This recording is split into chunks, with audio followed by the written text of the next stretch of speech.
Before Minnesota became a state, before the cities rose and the railroads whistled, the land was already whispering.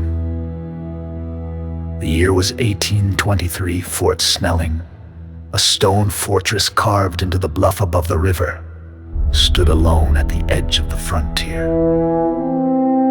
One night, a young soldier on watch simply vanished, gone without a trace. No body, no sign, just a musket leaning where he'd last been seen. Days later, his fellow guards began to talk.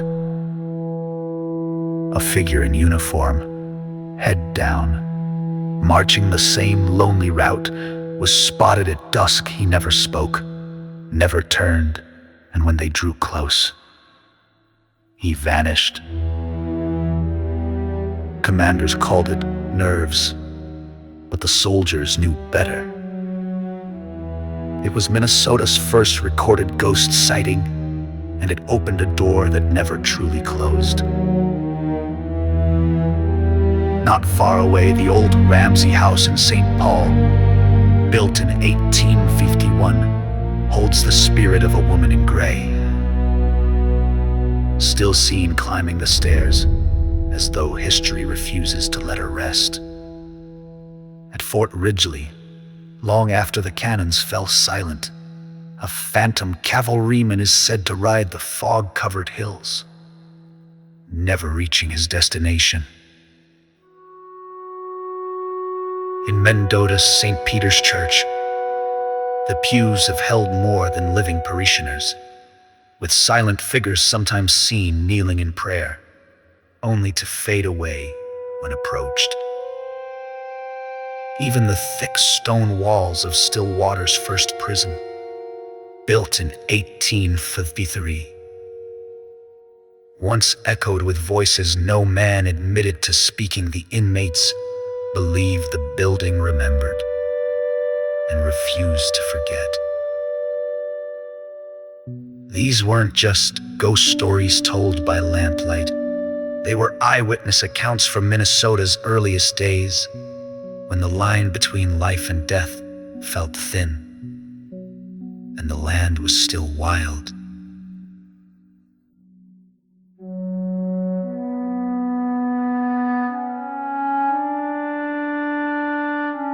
So remember, the past doesn't always stay buried.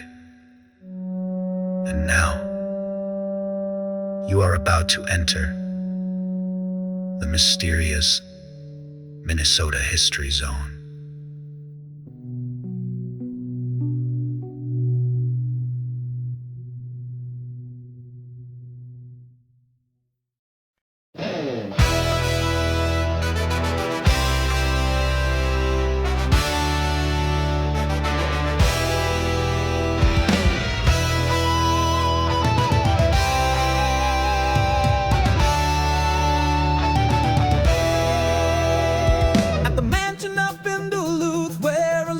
Still sleeps in her bed of silk and sorrow, where the darkest secret keeps.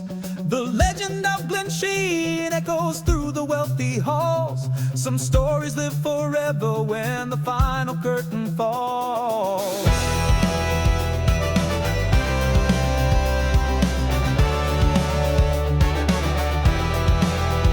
There's a phantom truck that's guarding sacred ground, they say, on Gray Cloud who passed away. A hero spirit standing guard through fog and endless night. Some souls just keep on fighting long after their last fight. From the legends to the heroes, every story has its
Tonight we raise a glass to two legendary mischief makers who helped shape Minnesota's capital not with politics, but with whiskey and wit. The first, Pierre Pig's Eye Parent, a one-eyed bootlegger kicked out of Fort Snelling where he set up shop in a cave and gave birth to a city. The second, Joseph Jolly Joe Roley, the legislator who quite literally stole the bill naming St. Peter the state capital, then vanished for days, drinking and playing cards in a brothel until it was too late to stop St. Paul from taking the crown. Some say their ghosts still meet at midnight, toasting the night they outwitted the powerful. And if you listen close, you might just hear Pig's Eye laughing in the wind. This is the night St. Peter became St. Paul. Minnesota gamblers.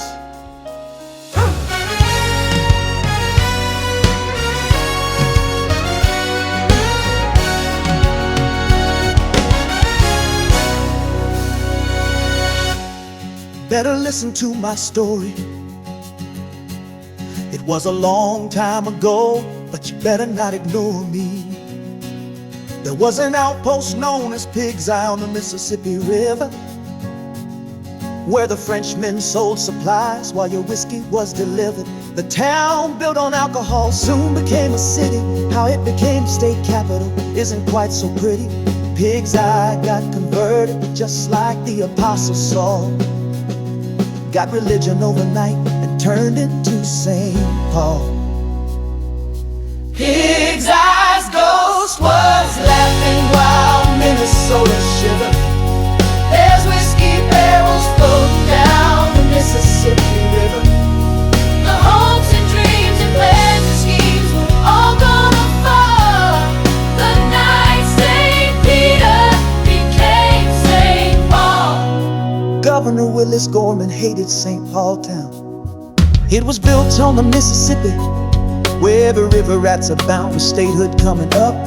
St. Paul was such a vile place, where he'd make St. Peter capital of that state. He owned a lot of land there, knew this would make him rich. Gorman even got a bill passed, but there was one tiny glitch. The bill needed his signature, something he hadn't figured. When the legislature ended, that bill never got delivered. Pig's Eye's ghost was laughing the night Minnesota shivered. There's whiskey barrels floating down the Mississippi River. The hopes and dreams and plans and schemes were all gonna fall. It was the night St. Peter became St. Paul. Yeah, Jolly Joe Roley, charged with delivering the bill, set St. Peter as a capital. That's against the people's will. There's not even a decent bar there. What are people gonna think? So we hid out in a brothel, direct the plan and drink. When Jolly Joe emerged, he'd sealed the fate of St. Paul. It was Pierre Pig's Eye's revenge from his town built on alcohol. St. Paul got the capital, the railroads and the trains. St. Peter got the hospital for the criminally insane. Pig's ghost was laughing the night Minnesota shivered. There's whiskey barrels floating down the Mississippi River. The hopes and dreams and plans and schemes were all gonna fall. It was the night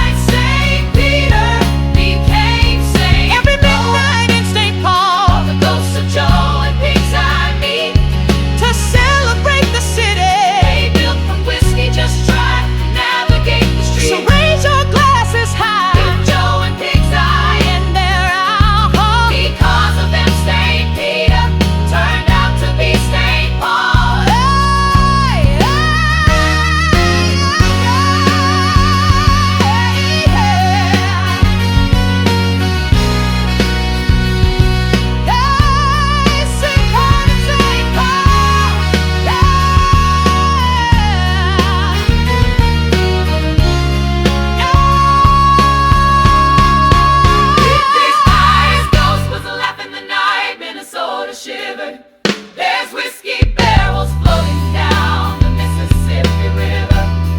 The hopes and dreams and plans and schemes were all gonna fall. It was the night St. Peter became St. Paul.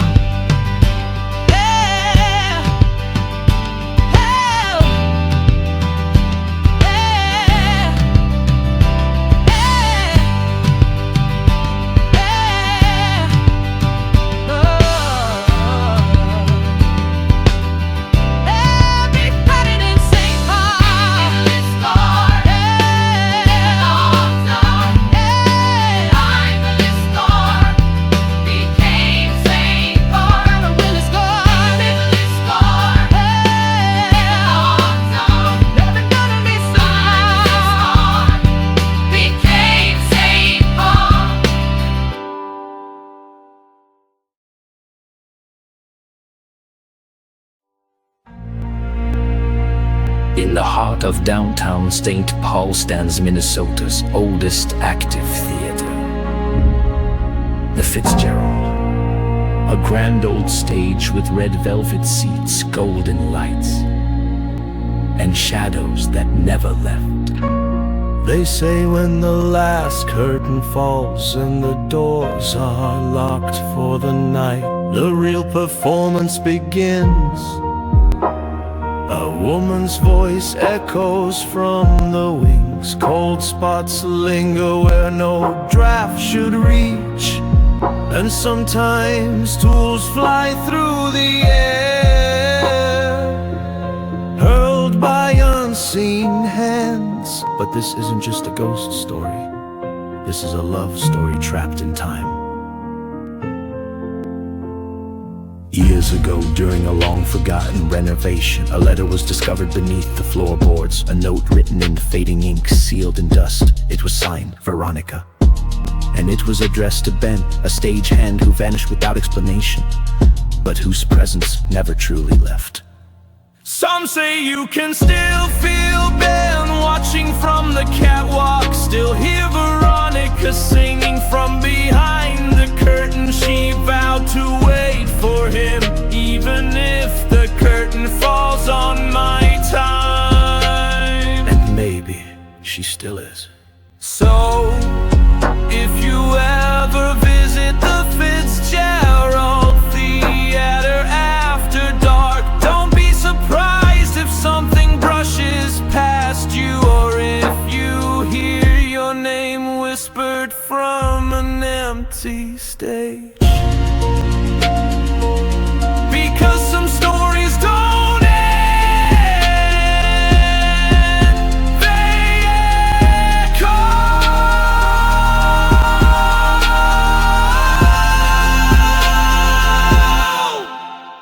You are now entering the mysterious Minnesota history zone.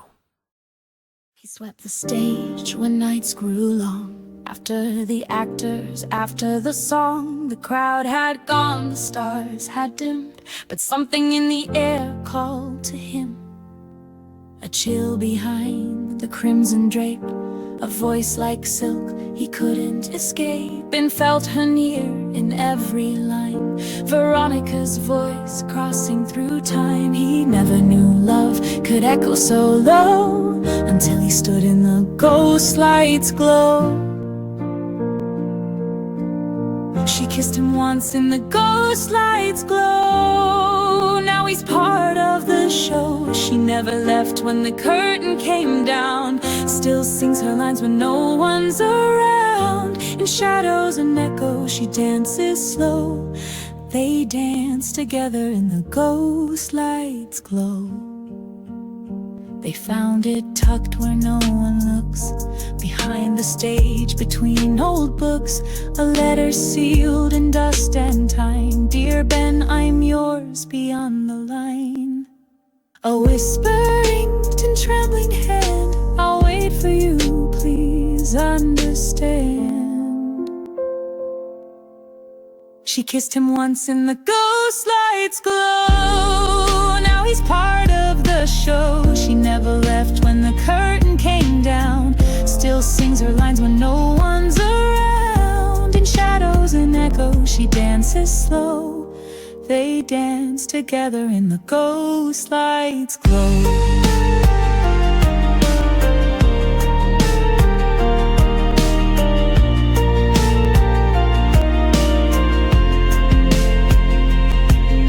Now every night he takes her cue beneath the lights behind the blue. He calls her name and feels her near, a phantom love that conquers fear. She kissed him once in the ghost light's glow. Now I'll never let go. She waits in the wings in a tattered gown, where stories linger and hearts resound. He steps through time when the footlights show, still in love in the ghost light's glow. They fell in love together in the ghost light's glow. Ghost light's glow. They fell in love by dancing together in the ghost lights. Ghost lights glow. They fell in love together in the ghost lights glow. Ghost lights glow. Veronica and Ben together forever in the ghost lights glow.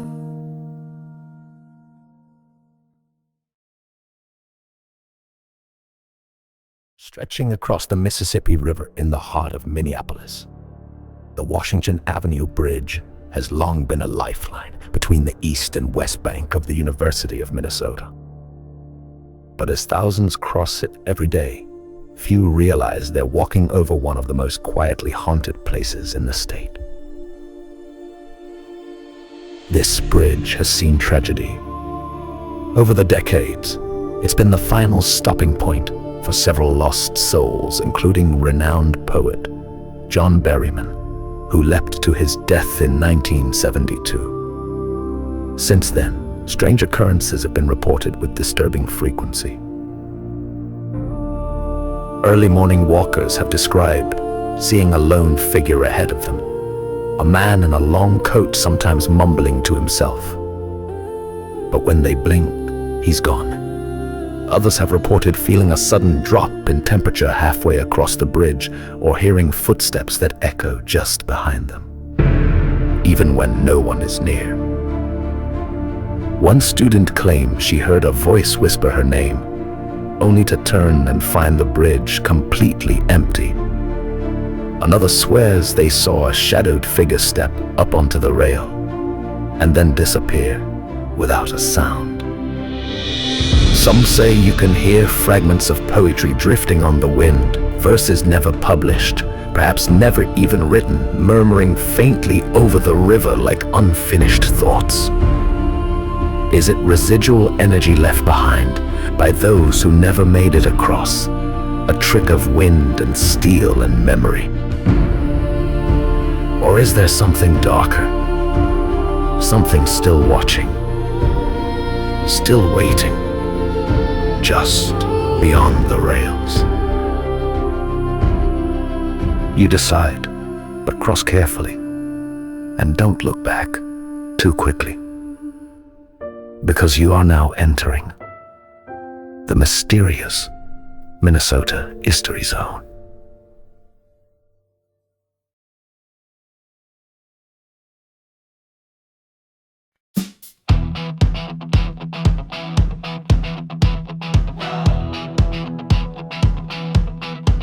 It was freshman week, I was feeling bold. Had my student ID and a latte on hold. Asked a kid, hey, which way's the dorm? He said, cross Washington Bridge, but here's the norm. You can cross if you want, but don't blame me when a ghost tries to help you earn your degree. I laughed it off like a fool would do. Thought, come on man, I got papers due. But the wind kicked up and the lights went dead, and I swear I saw a poet with a hole in his head. He mumbled some verse about falling dreams, then vanished in the vapor with a ghostly scream. Ooh, a majoring in fear, minoring in scream. Took one wrong turn, now I'm trapped in a dream.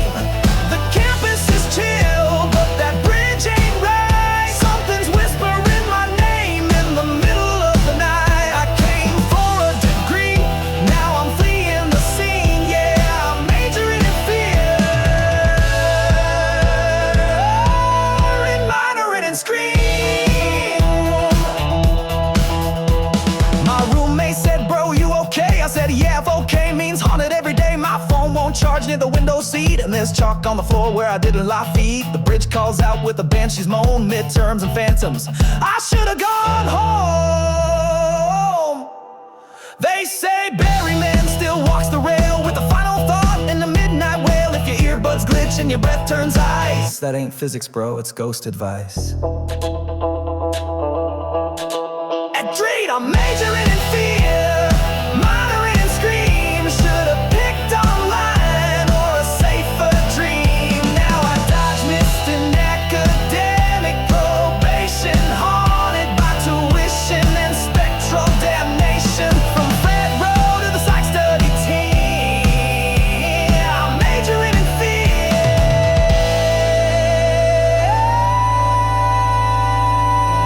and minoring in scream.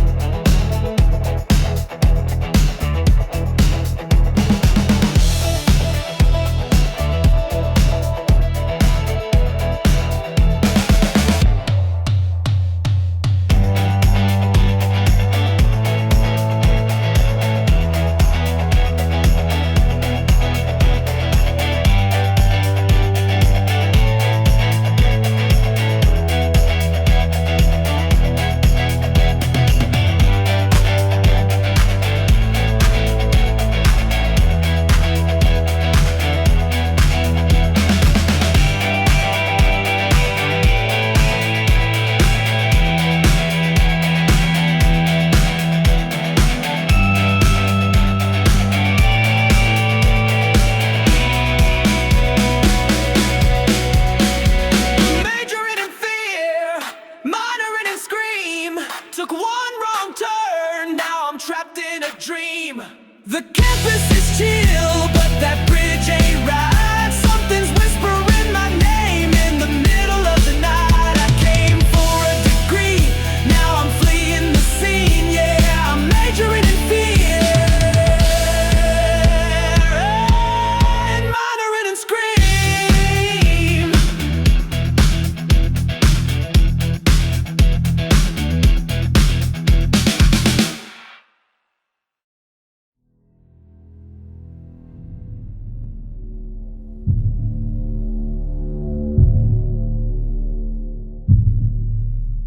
Minneapolis, Minnesota. Corner of 7th Street and 1st Avenue. A place where music echoes long after the amps are unplugged. And some say the spirits never left the stage. This is 1st Avenue, legendary nightclub, birthplace of sound and style. Prince made it famous, the stars made it shine. But behind the flashing lights and pounding bass, there's a shadow. Ask the staff, ask the bands, ask the ones who've locked up late. They'll tell you. There's something else in there. A flicker in the mirror when no one's around. Footsteps on the empty stage. The feeling of being watched from the balcony. Even when the seats are bare, they say it's a woman, a young girl who died in the restroom in the 1940s. Back when this place was the Greyhound bus depot. Some claim she took her life in the stall. Others say she never meant to go. What everyone agrees on is this: her spirit stayed. She's been seen walking the hallway near the green room, heard crying behind locked doors. Once a janitor quit mid-shift, he swore she whispered his name. But here's the thing about 1st Avenue: she's not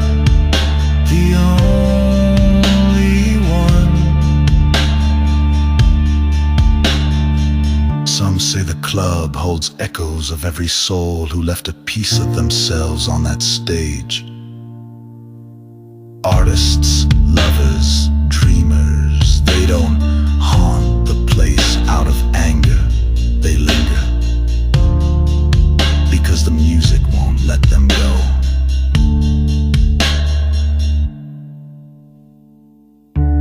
This isn't just a building, it's a temple, a cathedral of sound and sweat and memory.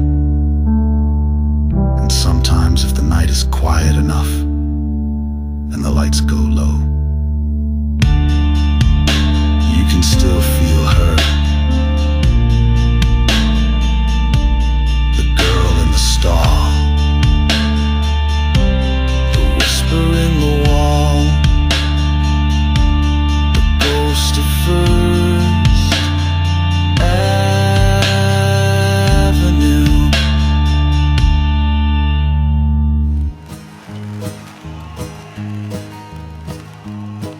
Hey little girl, what have you done? Hey little girl, who did you become? Hey little girl, haunting the stage. Hey little girl, trapped in the rage.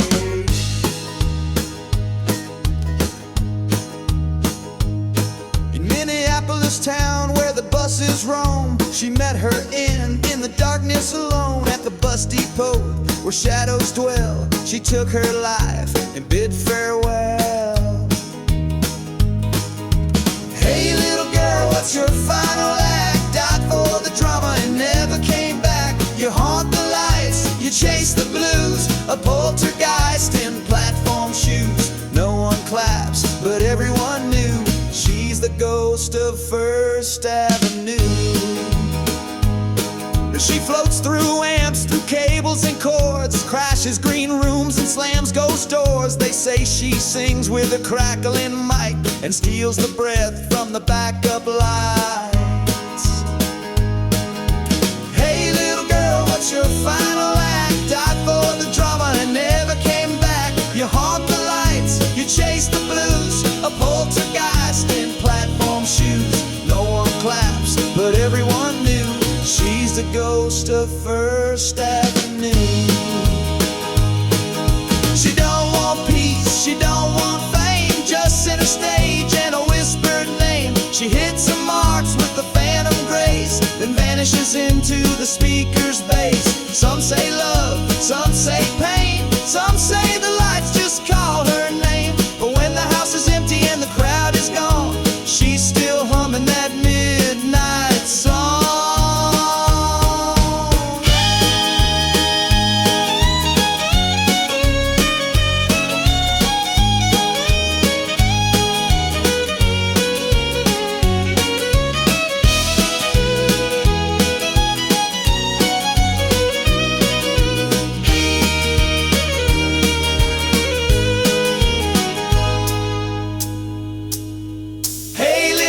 What's your final act? Wrote your story in lipstick and black. You haunt the nights, you steal the view, a headliner in haunted shoes. The lights go dim, the band plays through. She's the ghost of First Avenue.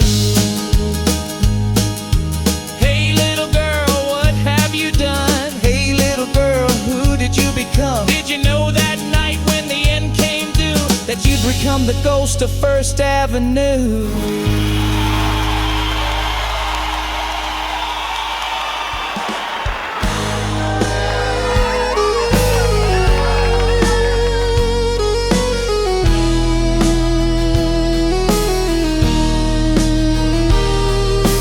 Hey little girl, what's your final act? Wrote your story in lipstick and black. You haunt the nights, you steal the view, a headliner in haunted shoes. The lights go dim, the band plays through. She's the ghost of First Avenue.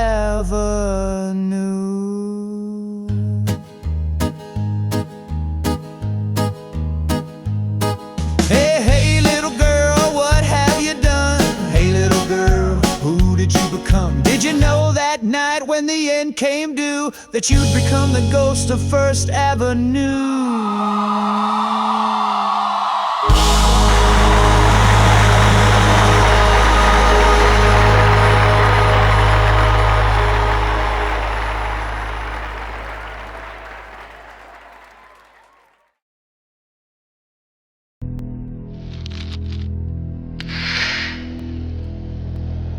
Before he became America's first Nobel Prize winner in literature, before Main Street turned small-town life upside down, Sinclair Lewis was a night clerk at a quiet hotel in Sauk Center, Minnesota. The Palmer House. Built from the ashes of an earlier inn, the Palmer stood proud, brick, Victorian and bustling. But even then, something else stirred beneath the surface. Some say Lewis never left. They've seen him or someone like him in a dark suit pacing the upstairs hallway. Others report cold drafts, whispering voices, even the creak of an unseen chair pulled up to a ghostly writing desk. Guests in room 11 report vivid dreams. Writers say they felt watched or inspired, as if a silent editor were leaning over their shoulder. And when the bar is quiet sometimes, you can hear a glass clink, and a dry voice mutters something about the damn fools of Main Street. Is it imagination, or the restless soul of a man who saw too much and said it too loudly? Whatever truth lies in the shadows, tonight the Palmer House is still checking in guests, living and otherwise. And now, you are about to enter the mysterious Minnesota History Zone.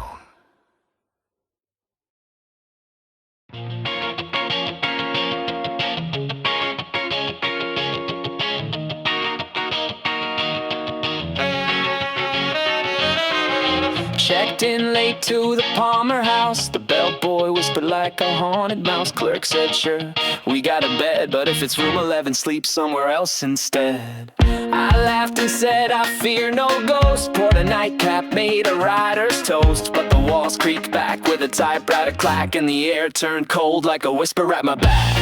I'll beware of room 11, where the stories never die, where Sinclair's ghost still edits prose with a red ink evil eye. You might feel inspired, you might feel undone, but don't blame the bourbon when your chapter ends at run. Just tip your hat to Mr. Lewis and try to make it till the sun.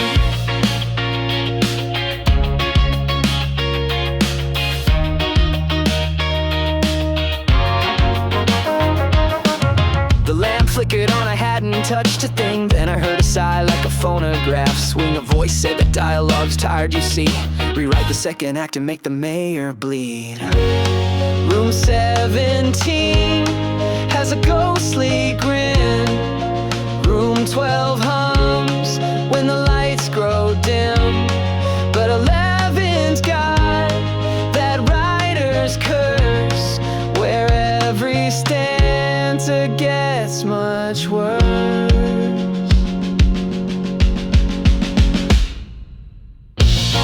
I'll beware of room 11, where the novels write themselves, where the curtains move with attitude and the books fly off the shelves.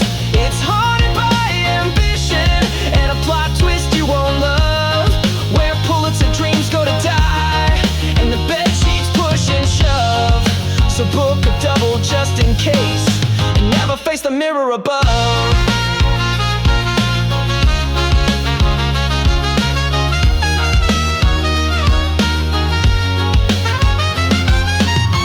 The bar is open, the typewriter's waiting.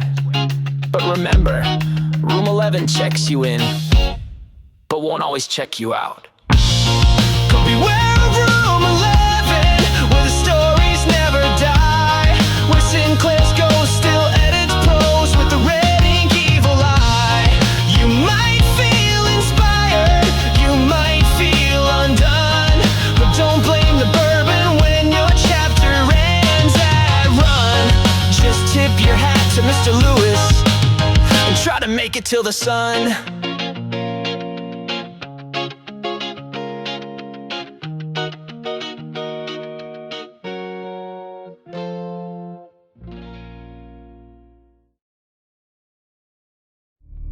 They called it the mansion on the hill, a symbol of elegance, wealth, and power, perched above the cold, endless waters of Lake Superior. Glensheen, once a name that echoed with prestige. Now it murmurs something darker, something haunted. On a quiet night in 1977, death crept through those grand halls. No broken windows, no alarms, just silence and 2 lives stolen in their sleep. Elizabeth Condon, heiress to a fortune, smothered in her bed. Velma Pietila, her loyal night nurse, beaten on the staircase. 2 murders that shocked a state and still leave behind more questions than answers. The suspects, closer than anyone imagined. A daughter with a past, a son-in-law with motive. A trial that gripped the nation, and a story that never truly ended. Because some believe the truth never fully came to light, and some say the dead never fully left. Visitors speak of cold spots, flickering lights, footsteps with no source. They say the house remembers. They say the spirits still walk. The legacy of Glensheen is not just blood and betrayal. It's the feeling that something unseen still watches from behind the velvet curtains, waiting, whispering. And now, you are about to enter the mysterious Minnesota History Zone.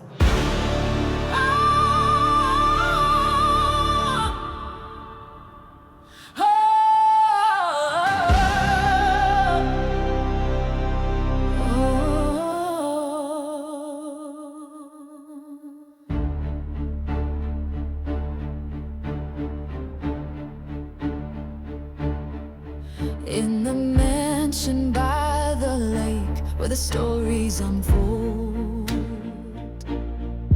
there's a spirit haunting in the whispers cold. Elizabeth Condon, with her tragic tale, in the halls of Glensheen, where the shadows prevail.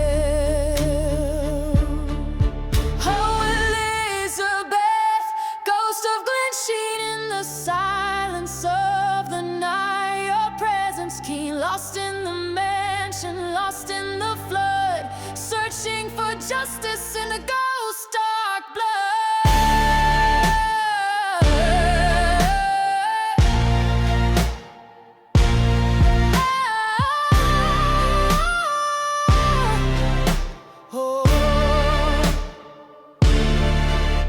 A wealthy heiress with a fortune vast, her life cut short in a shadows cast, murdered in her home, a crime so dark now her spirit lingers in Glensheen stars. Elizabeth, ghost of Glensheen, in the silence of the night, your presence keen, lost in the mansion, lost in the flood, searching for justice in the ghost dark blood. They say the walls still whisper of secrets untold, of greed and betrayal in the mansion's hold. Her ghost walks the corridor, seeking the truth in the echoes of footsteps from a restless youth. Decades have passed, but the mystery remains. In Glensheen's chambers where sorrow stains, will a spirit find peace in the mansion's embrace, or will she haunt forever in this lonely place? Oh, will Elizabeth, ghost of Glensheen, in the silence of the night, your presence keen, lost in the mansion, lost in the flood, searching for justice in the ghost dark blood. So if you wander by where the mansion stands tall, listen to the whispers of Elizabeth's call. In the heart of Glensheen, where the shadows lie, the ghost of Elizabeth forever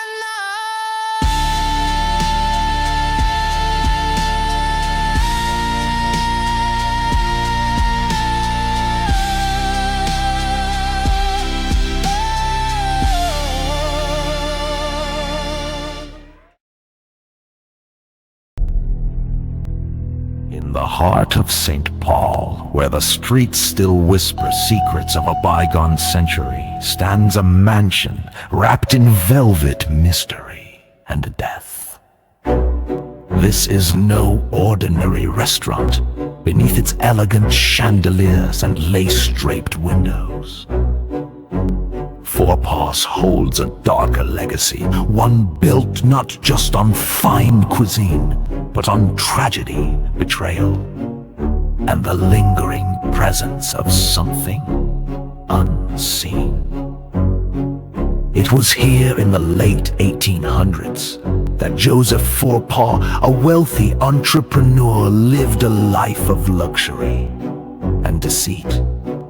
After falling into a scandalous affair with a young maid named Molly, a chain of sorrow was set in motion.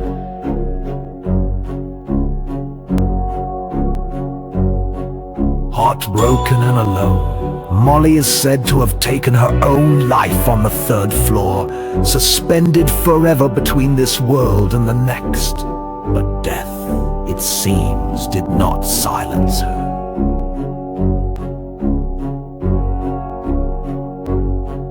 To this day, staff and patrons alike report cold spots with no source, lights that flicker as if touched by invisible hands, and a woman's faint sob echoing through the velvet curtained halls. Some even say they've seen her, a figure in white, standing just at the edge of the dining room, watching. So if you ever dine there, and feel a gentle tug at your shoulder, or a whisper just behind your ear, don't turn around too quickly, because Molly may be closer than you think. You are now entering the mysterious Minnesota History Zone.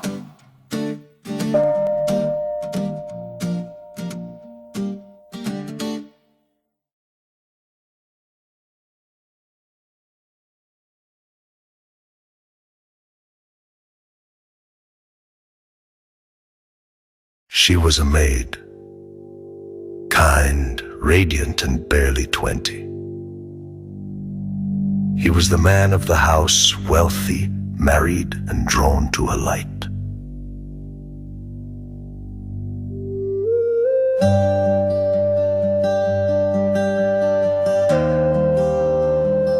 Joseph Forepaugh fell for Molly, but love like theirs wasn't meant to last. When the truth came out about the affair, the child, Molly was cast aside. One night she climbed to the 3rd floor and never came back down.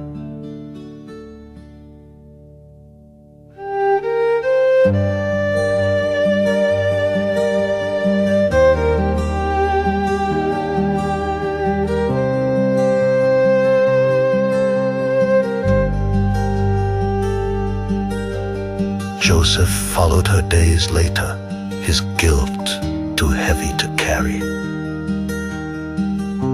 But some say she never really left,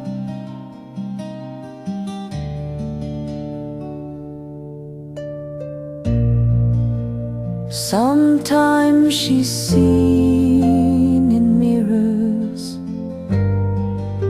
sometimes by candlelight,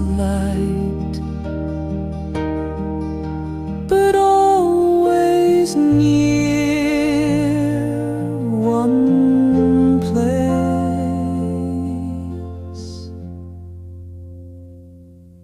Molly's still waiting at table 9.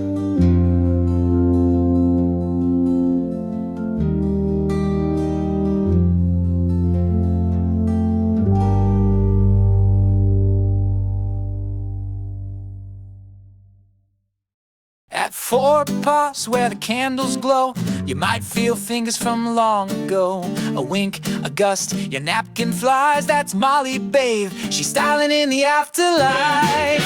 But Molly's still waiting at table 9. Tips from the living, chills down the spine. She loved too big, she crossed the line. Now she's serving sass in the dinner time shine. Joseph was rich and Molly was sweet, but scandal don't sit in an upright seat. He left, she cries, she took to the rope. Now she haunts with flair and a side of hope. Why'd you just hear that knock? Nah, that's just Molly on the clock. That's her encore splash. She signs her autograph. Molly's still waiting at table 9, rocking that dress from 1899. She don't need rest, she's doing fine in a 5-star haunt with a ghostly shine.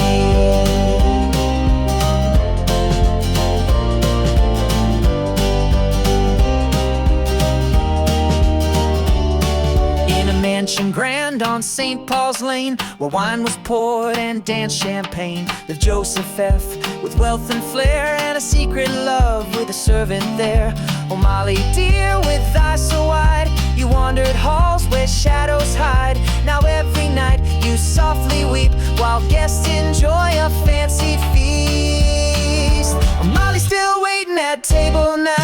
Tips from the living, chills down the spine. She loved too big, she crossed the line. Now she's serving sass in the dinner time shine. He promised her the stars and more, but left her crying on the 3rd floor. A love affair turned ghostly woe, with candlelight and undertow. Oh, Molly dear, don't tug my sleeve, I only came to dine and leave. But forks may shake and lights may dim, no matter what Molly thinks of him. Molly's still waiting at table 9, rocking that dress from 1899. She don't need rest, she's doing fine in a 5-star haunt with a ghostly shine. Now chefs still hear her gentle sighs, and waiters jump at pale outlines. A tap, a creak, a whisper low, she's choosing where to haunt you so. So raise a glass and toast the past to love that burned too bright too fast. And if your table shakes tonight, just smile and say she's being polite. Molly's still waiting at table 9, rocking that dress from 1899. She don't need rest, she's doing fine in a 5-star haunt with a ghostly shine. Rocking that dress from 1899. She don't need rest, she's doing fine in a 5-star haunt with a ghostly shine.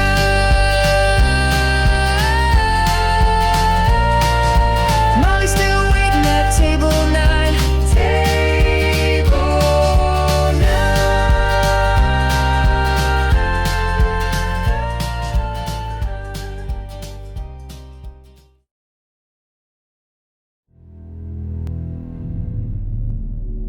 August 27, 1979, Marshall County, Minnesota. A quiet stretch of highway, a sheriff's deputy on routine patrol, and a mystery that would ripple through history. Deputy Val Johnson had driven that road 100 times, but on this night, something was different. Ahead of him, hovering just above the pavement, was a brilliant, glowing light. Too low to be a star, too bright to be anything he'd ever seen before. Curious, concern. He turned toward it, thinking maybe it was a downed aircraft. That's when the light came for him.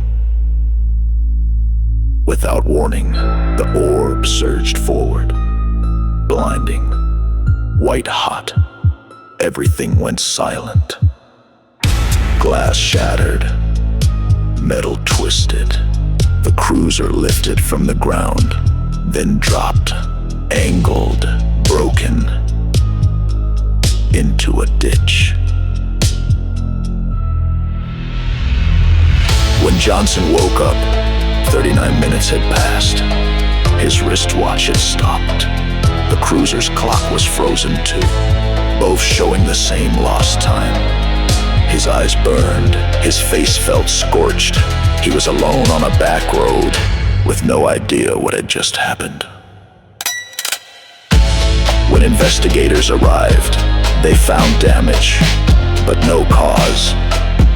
A shattered windshield, bent radio antenna, a dented hood and twisted emergency lights. No skid marks, no footprints, no tracks, just questions.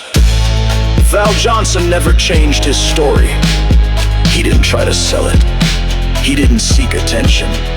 He simply told what happened and let the mystery speak for itself.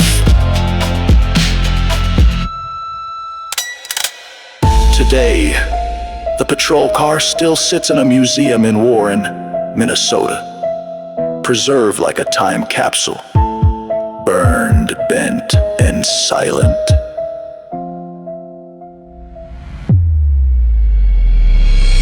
Whatever hit that car on a country road in 1979 left no explanation, only evidence, and the word of a deputy who never asked to become part of a legend.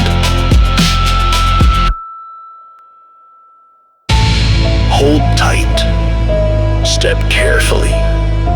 You're now entering the mysterious Minnesota history zone, where legends never rest, where ghosts whisper and time stands still.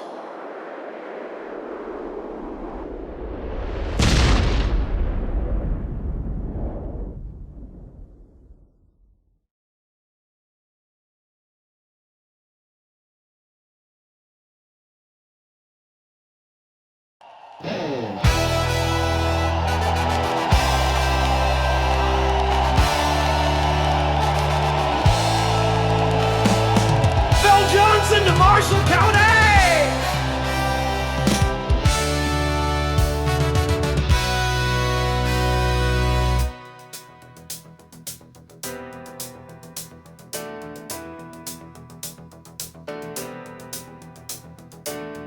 The dark of night on a lonely highway, Deputy Val Johnson was out on patrol.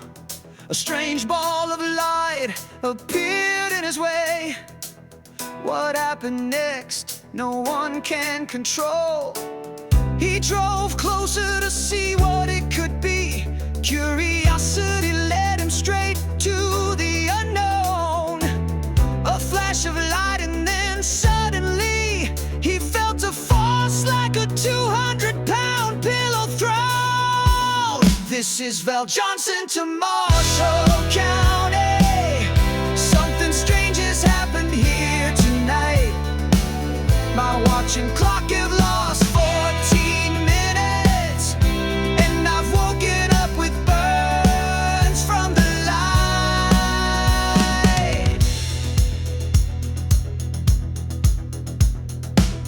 Woke up in a ditch, disoriented and dazed. His car was damaged, the scene was surreal. Windshield smashed, antennas crazed. Was it a dream, or was it for real? He tried to recall the moments past as investigators looked for the clues. His credibility held steadfast, but the truth remains elusive, leaving more questions than news. This is Val Johnson to Marshall County. Something strange has happened here tonight. My watch and clock have lost 14 minutes, and I've woken up with burns from the light.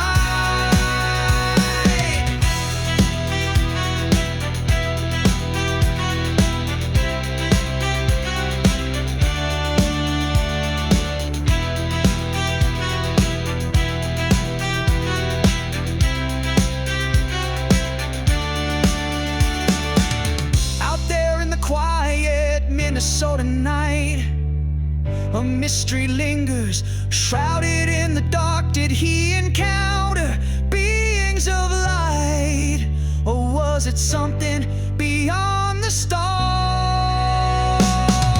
Some say it's a tale to seek some fame, but his story's held, his truth remains. A deputy with nothing to gain, left with the scars and a world full of pain. This is Val Johnson to Marshall County. Something strange has happened here tonight. My watch and clock have lost 14 minutes, and I've woken up with burns from the light. Oh, the night is full of wonders, and some may never be explained. Deputy Val's story keeps us pondering of the mysteries in the night that remain.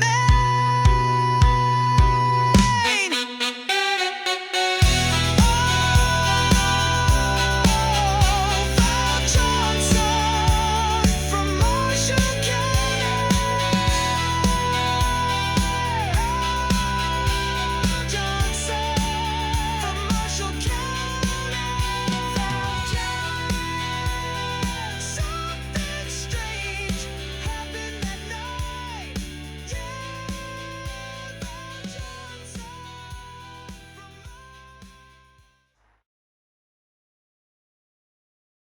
Woo! Back in the 60s, I cut more jingles than I can count. Dale Minton and I worked every studio from uptown to downtown. But Cookhouse, I never did a session there. Now, I did record once at that space, back when it was still called Mike's Side. And after what I've heard, baby, I'm glad I missed that one. Strange sounds, cold spots, voices in the meters.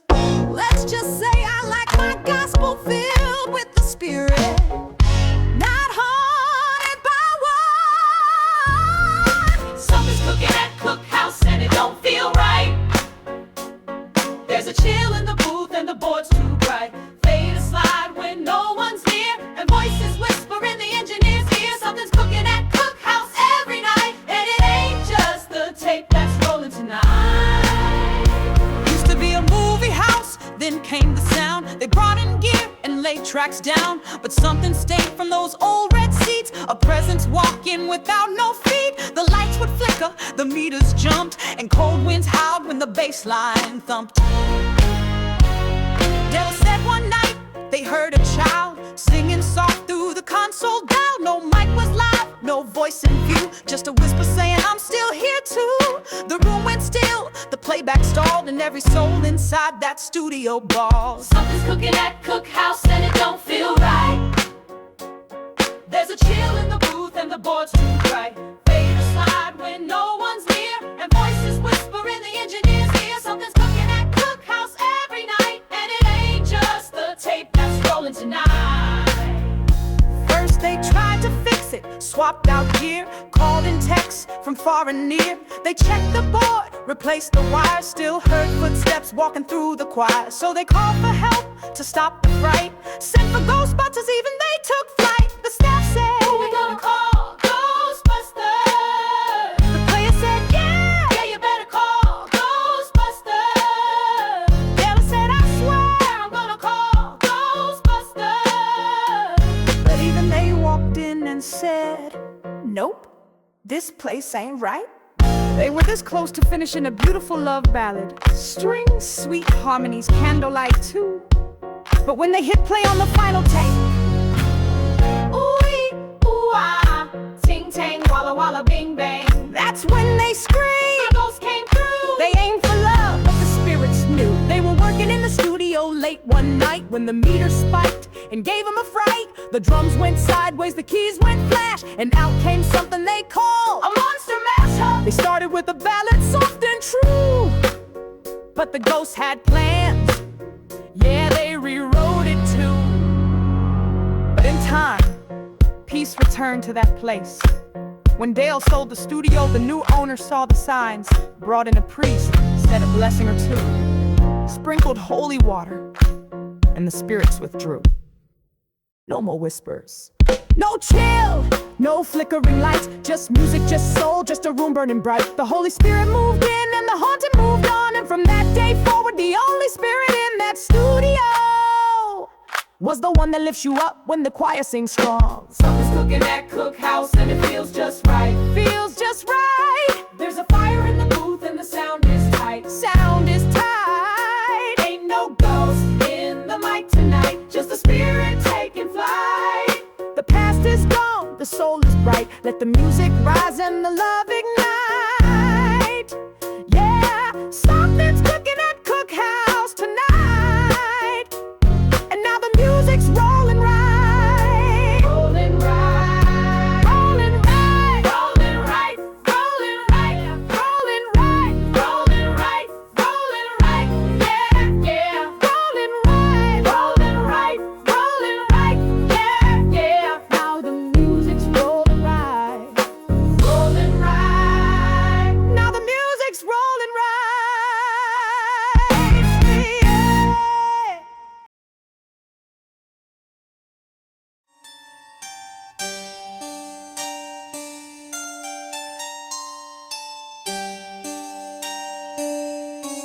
In the fall of 1969, somewhere on a lonesome Wisconsin back road, 4 young musicians, fresh from a gig in Michigan's Northwoods, stopped for a soda and drove straight into the unknown. Kurt Almstead, the man who would become Curtis A., Minnesota's punk prophet and dean of scream, was then just a 19-year-old rocker trying to get home. But what happened next would haunt him for the next 49 years. A sudden flash, 5 glowing discs hanging in the western sky, lit by a sliver of rising sun.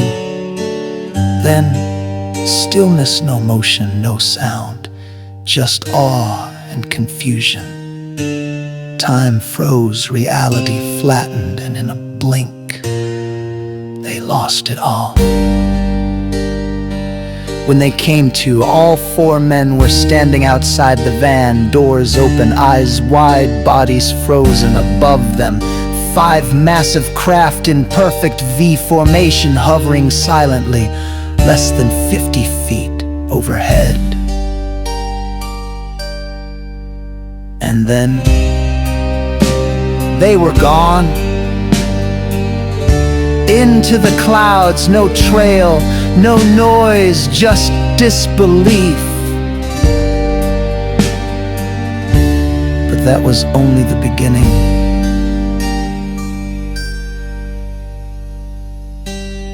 Two days later, Kurt saw it again. A burning red orb over a distant tree, pulsing, glowing, throbbing in his head. Then a blinding white flash, and the craft shot into the sky with such speed it tore a hole through the atmosphere. He saw space, he saw stars, he saw something no one could explain. And ever since he's wondered, aliens or something darker, a silent weapon, a message. Curtis went on to become a legend, a punk rock firebrand, Minneapolis royalty, a rebel voice for the weird and the wired. But he never forgot that morning on the back road, because when time stops, when the sky opens like a wound, and you see what you were never meant to see, you're not just witnessing a UFO encounter. You're stepping into Minnesota's past, where echoes don't fade and spirits don't rest, and four scared kids are drawn into a scene they never asked to be a part of. Welcome to the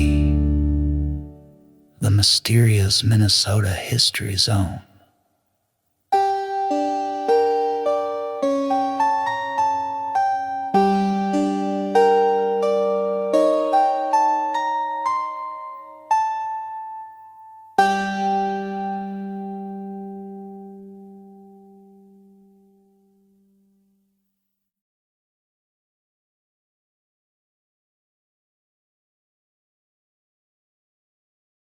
And they said he was crazy, but he just saw it first.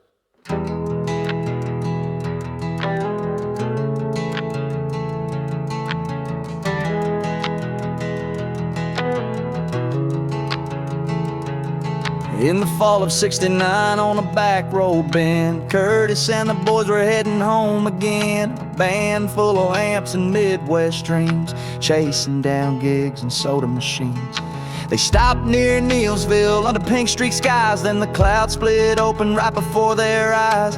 5 silver discs floating without sound hung in the sky, then shut the world down. And he saw what you weren't meant to see, out where the light folds reality, frozen in a frame that time can't bend. He didn't come back the way he went in. They called him wild, they called him strange, but that's the day he became Curtis A.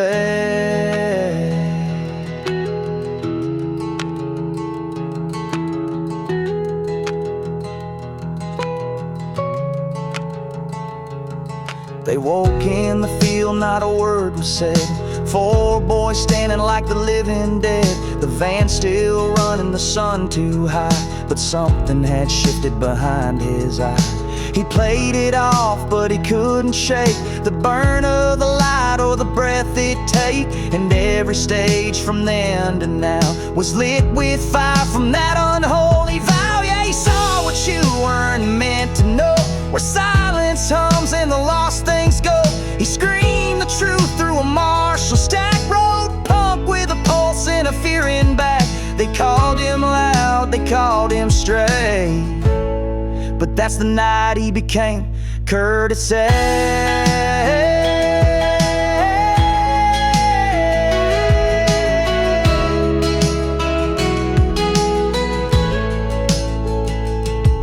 You laugh at the guy with the alien tail, but he stood in a place where logic fails.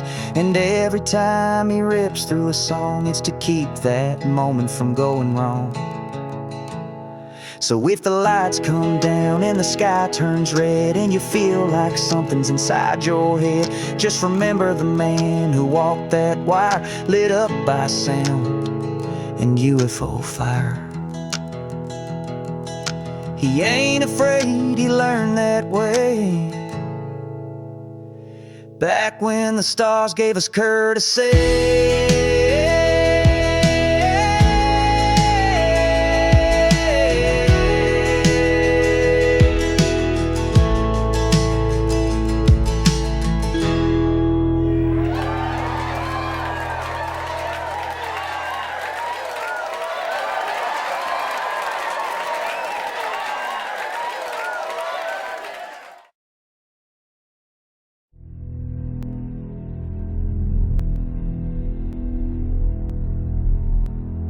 In St. Paul's, Dayton's Bluff neighborhood, just steps from ancient indigenous burial grounds, stands the historic Mounds Theater, a modest brick building with a not-so-quiet past.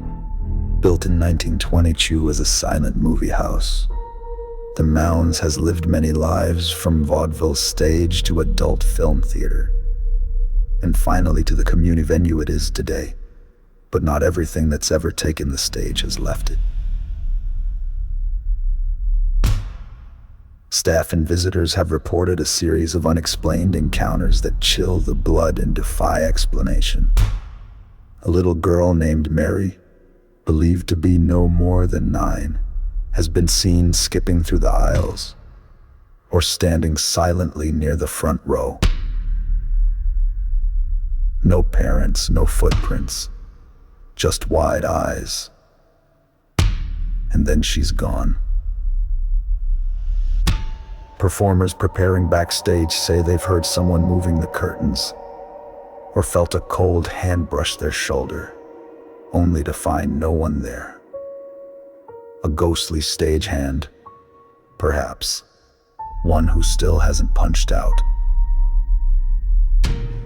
During rehearsals, lights have flickered at strange intervals, sound systems have turned on by themselves, and props have been found mysteriously rearranged overnight.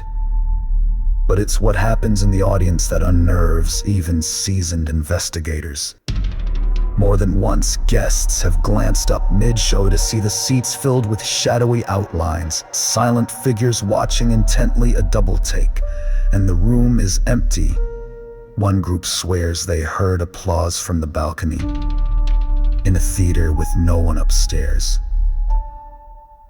Whether it's lingering spirits from the Mound's vaudeville heyday, or something older from the sacred land beneath its foundation, one thing is certain. This stage has more than stories echoing off the walls. Keep your eyes on the exits, and if a child offers you a front row seat, think twice, because you are now entering the mysterious Minnesota History Zone.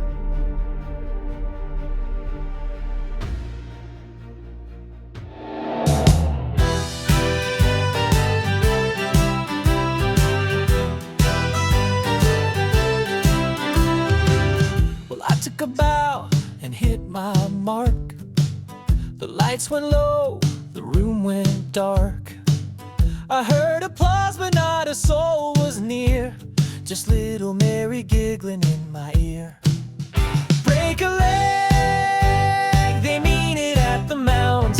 Ghosts in the aisles, shadows doing rounds. You want stage fright, you'll get the chills when the curtain lifts and time stands still.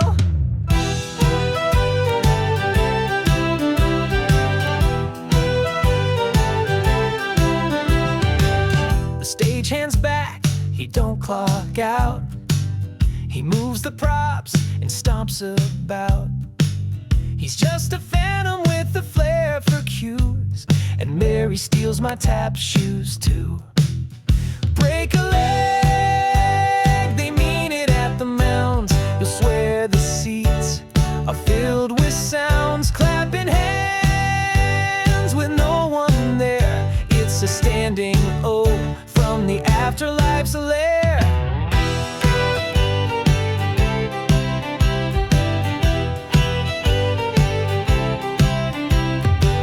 You'll find cold spots in the dressing room, smell old popcorn and cheap perfume.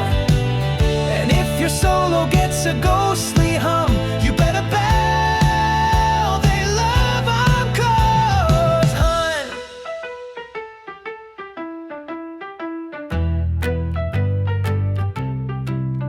Break a leg, they mean it at the Mounds. The spooks are stars in ghostly gowns. They haunt the boards, they haunt the light. They never missed a single night.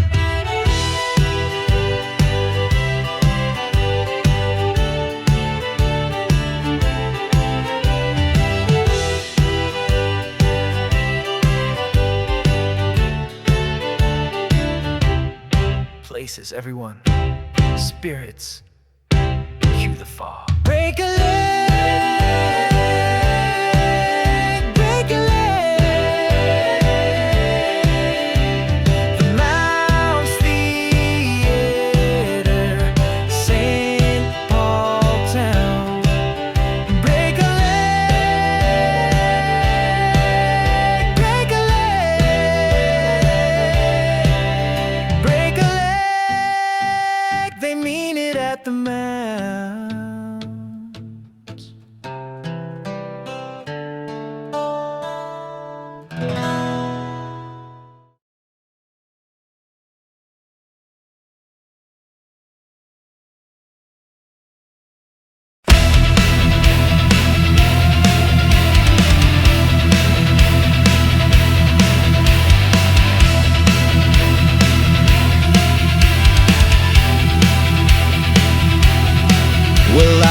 heading down Cottage Grove late one summer night, when I heard a tale about Grey Cloud Island, gave me quite a fright. Said there's a ghostly white pickup haunting those old roads, chasing off trespassers with its eerie, ghostly glow. They say it's driverless, that truck of ghostly might, on Grey Cloud Island in the pale moonlight. A phantom ride through history where spirits roam in the shadow of the burial mounds. They find their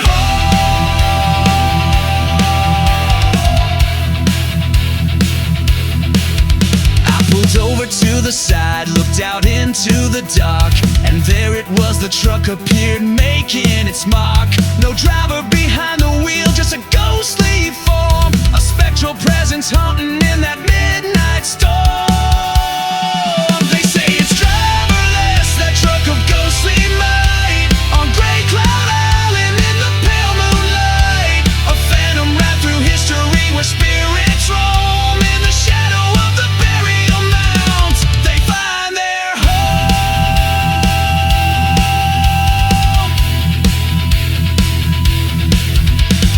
Legends say it's ancient, this haunting tale so bold, of a truck that guards the island from stories of old. Is it a spirit wandering, or a ghostly guide in the heart of Grey Cloud Island, where souls reside?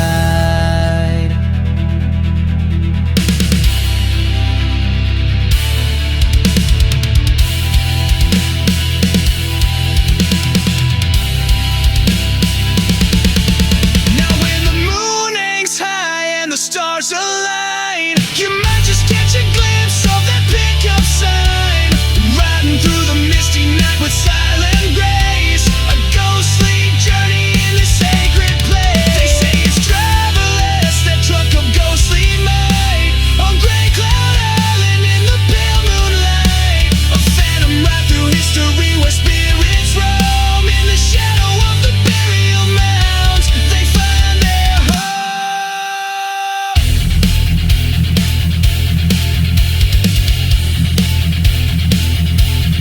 So if you wonder, Grey Cloud Island, beware the night, for the ghostly pickup truck may come into sight in the whispers of the wind where legends collide.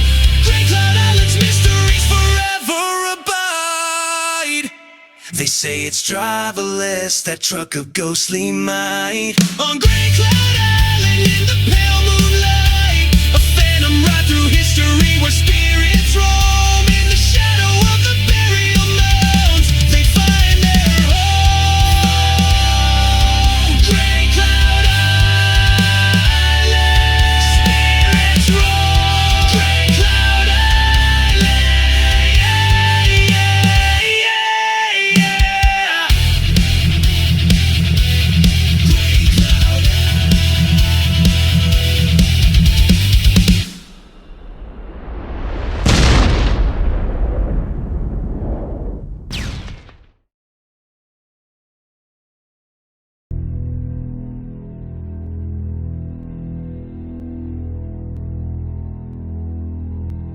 Deep in the forests of northern Minnesota, where the trees grow thick and the winters turn brutal, a legend lingers, old as the wind, cold as the grave. They call it the Wendigo. To the Anishinaabe and Cree, the Wendigo was no campfire story.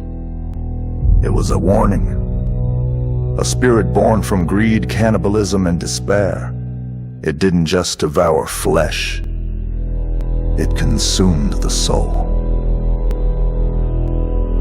They say the Wendigo stalks the starving, the selfish, those who cross the line between survival and savagery.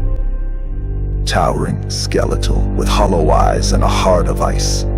Its hunger is endless. The more it eats, the hungrier it gets.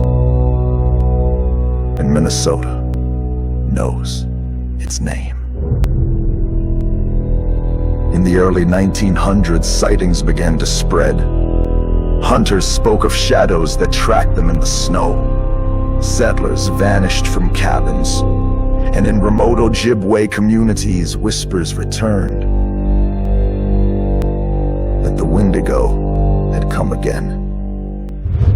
The most chilling tale of all belongs to a Cree shaman named Jack Fiddler. He claimed to have defeated over a dozen Wendigos in his lifetime. Some were spirits, some were people who had turned. He was arrested in 1907 near the Minnesota border for killing what he said was no longer human. Even today, near Red Lake and deep in the Boundary Waters, strange things are seen. Figures watching from the trees, footprints too large to explain. A feeling that you're not alone, even when there's no one in sight.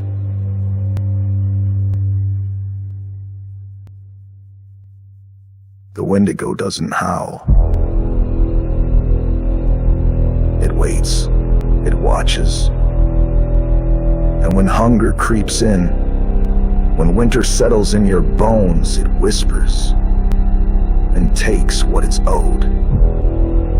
So if you ever find yourself lost in the woods of northern Minnesota, and you hear your name on the wind, don't answer. The Wendigo walks.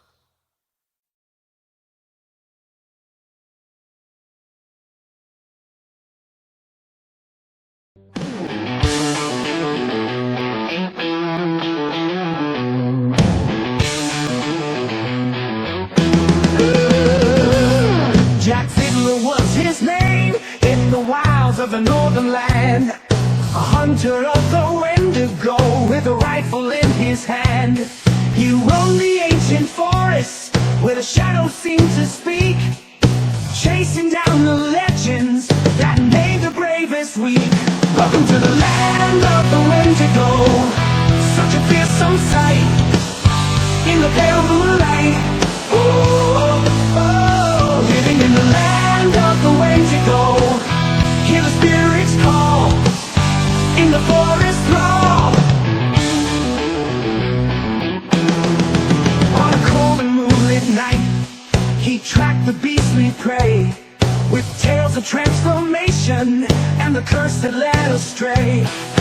15 feet of terror with eyes that burn like coals, a monster born of darkness, devouring lost souls. Welcome to the land of the Wendigo, such a fearsome sight in the pale moonlight.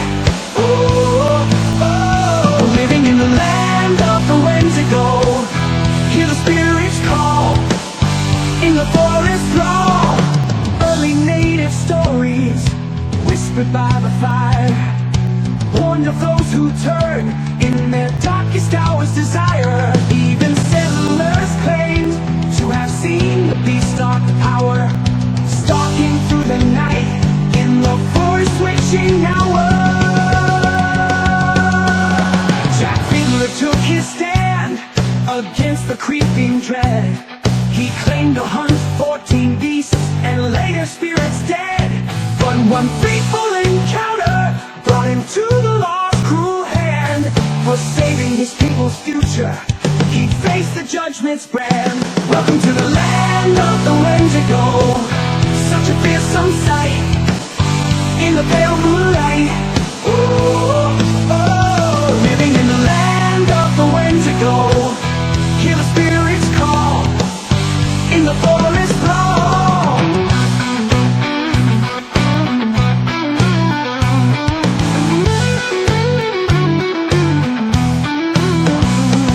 A Cree woman's fate sealed by Jack's own hand. He claimed she was transforming by an ancient curse's brand. Was it madness or belief that drove this final stand? The truth is lost to time, but the legend haunts this land.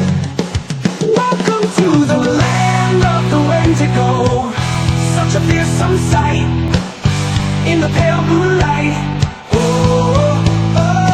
Living in the land of the Wendigo. Hear the spirits call, in the forest brawl. So if you find yourself in the solar's ancient wood, remember the tales of old and beware the Wendigo's brood. For in the dark and cold, where despair and hunger grow, the spirit of the Wendigo still roams the land, you know.